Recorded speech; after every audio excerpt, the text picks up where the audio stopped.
किसी शायर का एक बहुत मशहूर सा शेर है कि हमें तो साखी से वास्ता है, अब सुराही बदले या जाम बदले, तेरे दीवाने कभी ना बदलें चाहे सारा निज़ाम बदले। मैं सत्यनारायण शुक्ला हूँ और मेरे साथ मुखातिब हैं खुद पीडब्ल्यूडी मिनिस्टर गोपाल भार्गव जी। आज क्षेत्र के लिए बहुत बड़ी सौगात दी है और वो सौगात उन्होंने क्या दी है, हम सीधे पूरे सौगात के बारे में उन्हीं से जानकारी लेंगे। आज इतनी बड़ी सौगात क्षेत्र के लिए बहुत आवश्यकता थी। बड़ी संख्या में समय युवा लोग, नौजवान शिक्षित हो रहे हैं। उच्च शिक्षा की व्यवस्था भी अब कस्बाई स्तर पर सभी जगह हो गई है। रेहली में, गड़ागुटा में और तो ढाना तक में कॉलेज हो गए हैं। इसमें स्नातक और स्नातकोत्तर शिक्षा दी जाती है। ITI भी हमारे यहाँ रेहली में है। अनेकों प्रकार की शिक्षा की व्यवस्था है, लेकिन शिक्षित होने के बाद नौजवान चाहता है कि उसे कोई काम मिले, रोजगार मिले। सरकारी नौकरियां सीमित हैं। सभी लोग जानते हैं कि सभी को सरकारी नौकरी नहीं मिल सकती।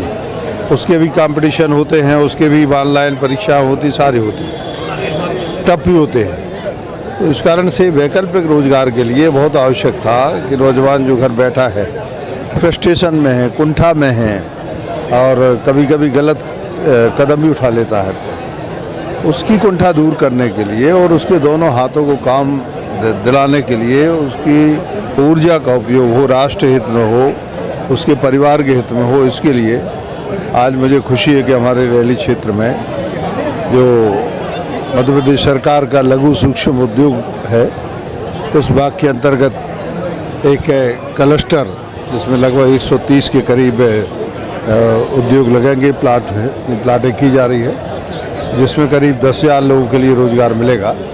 तो इसकी शुरुआत की जा रही है। इसमें बेरोजगार नौजवान उनके लिए आवंटित किया जाएगा या जो भी उद्योग लगाना चाहे, क्योंकि यदि कोई बड़ा आदमी लगाना चाहे तो वो दूसरे लोगों को रोज़गार देगा। तो शिक्षित, अशिक्षित, स्किल्ड, अनस्किल्ड जो भी है, उन सारे लोगों के लिए काम मिलेगा। तो मैं मान के चलता हूँ कि जो व्यक्ति भी काम करना चाहेगा उसके लिए अब दोनों हाथों को काम की कमी नहीं रहेगी। सरकारी नौकरी नहीं मिलेगी तब भी वह इन उद्योगों के माध्यम से सरकारी नौकरी के बराबर वह कमा सकता है, उससे ज़्यादा भी कमा सकता है। तो ये कुल पिछले लगभग 45 वर्षों में 50 हमारे ज़िले में कोई भी औद्योगिक के क्षेत्र स्वीकृत नहीं हुआ था। एक औद्योगिक क्षेत्र स्वीकृत हुआ था सागर के पास सिद्धगुआ में, उसके बाद से कोई औद्योगिक क्षेत्र स्वीकृत नहीं हुआ। ये दूसरा औद्योगिक क्षेत्र है।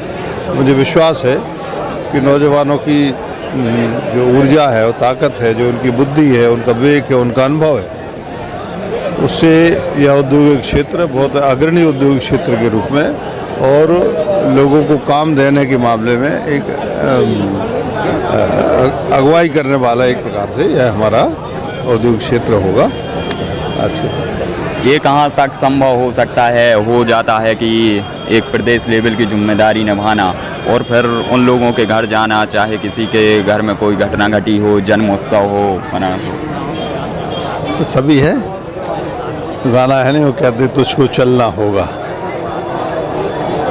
चंदा चले चले रे तारा, नदियाँ चले चले रे धारा, तुझको चलना होगा। तो जब तक ये जीवन है, ज़िंदगी है, राजनीति में हूँ, तो अपने कर्तव्य को पूरी निष्ठा के साथ, ईमानदारी, पूरी मेहनत के साथ, पूरे समर्पण भाव के साथ में हमेशा निभाने की कोशिश करता हूँ। सुख में, दुख में, उन्नति में, तरक्की में, निर्माण में, रोजगार में, सभी चीज़ों में कोई अछूता ना रहे, कोई जीवन का कोई क्षेत्र, यही कोशिश रहती है।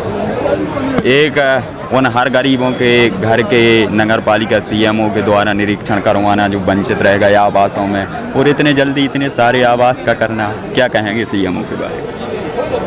अरे मैंने तत्परता से सारे सिस्टम को, सारे आवास जो सारे कर्मचारी थे हमारे नगर पालिका क्षेत्रों में खास तौर से, उन सभी के लिए लगा के हमने कहा 1 सप्ताह का टारगेट है, आप लोग सारा डेटा कलेक्ट करके आए, फ़ोटो लेके आए, सारी चीज़ वो कर लिया, हो गया।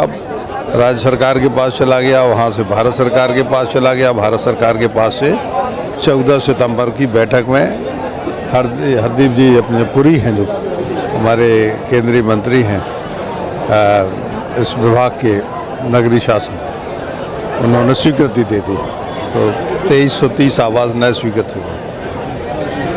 तो ये थे हमारे साथ खुद पीडब्ल्यूडी मिनिस्टर गोपाल भार्गव जी। लेकिन हम जाते जाते एक बात फिर कहेंगे कि मांग मांग कर मत देना, ये मांग की अदा निराली है, और यह मांग तो किसी को मत देना तो पहली मांग हमारी है। हमारे साथ थे खुद मुखातिब पीडब्ल्यूडी मिनिस्टर गोपाल भार्गव जी। मैं था आपके साथ सपना राय।